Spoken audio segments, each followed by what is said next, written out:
Vipassana camp में मैं अगर अपने टर्म्स में बोलूँ कि मैं गया तो मैंने क्या-क्या सीखा कि और विपश्यना को क्या-क्या दे सकता है। ऑब्वियसली मेरे अकॉर्डिंग क्योंकि मेरा चैनल है तो सबसे पहली चीज़ जो कि विदाउट अ डाउट आपके साथ होगी, विपश्यना करते-करते आपको एहसास होता है कि आपकी बॉडी, आपका शरीर, आपका माइंड कितना कैपेबल है सेंसरी इफ़ेक्ट्स के टर्म्स में। आप अपनी बॉडी में कितना फ़ील कर सकते हैं।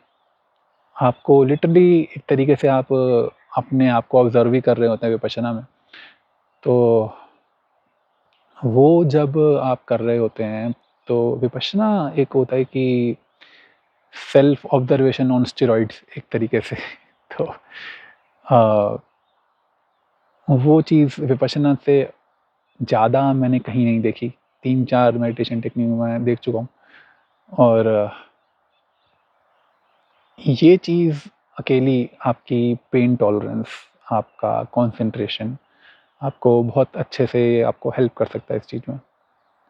इसके अलावा एक इसी चीज़ का अगर आप देखें कि विपश्यना और आपको क्या सिखाती है, तो विपश्यना का साइड इफ़ेक्ट मतलब जो ये सेंसरी आपके कैपेबिलिटीज़ हैं, इसका साइड इफ़ेक्ट ये होता है कि फ्यूचर में जब भी आपके साथ कोई स्पिरिचुअल एक्सपीरियंस होता है, मान लीजिए आप कोई मेडिटेशन टेक्निक सीखने गए, आप किसी कैंप में गए, आप ईशा वालों के कैंप चले गए, आप श्री रविशंकर के कैंप चले गए, कोई और ऑर्गेनाइजेशन होगी, मैं तो इन्हीं में गया हूँ, तो आप उनके कैंप में चले गए।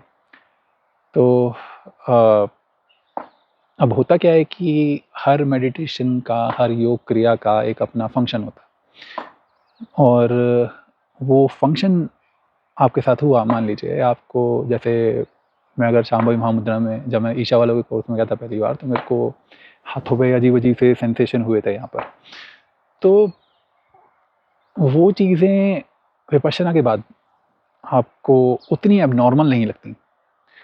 आपको ऑलरेडी पता होता है कि आपकी body is capable of far more sensory inputs than we normally see in our daily life. तो उस सेंस में आप किसी भी स्पिरिचुअल एक्सपीरियंस को भगवान नहीं बनाते कि भाई ये मिल गया, हमारा काम हो गया, यही है मोक्ष और ये और वो। तो एक एक्सपीरियंस को एक एक्सपीरियंस की तरीके से देखना, उसमें विपश्यना काफ़ी आपको इनेबल करती है और आप एक कई बार ये होता है ना कि आप किसी चीज़ को भगवान मान लेते हो तो फिर आप कल्ट मेंटालिटी में चले जाते हो कि भाई माई वे और द हाईवे उस चीज़ से आप बच जाते हैं।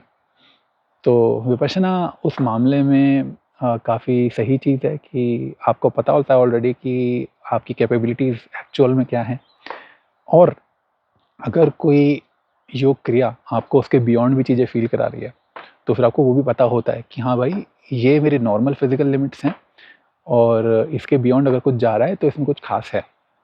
तो उस सेंस में विपश्यना आपको काफ़ी हेल्प करती है।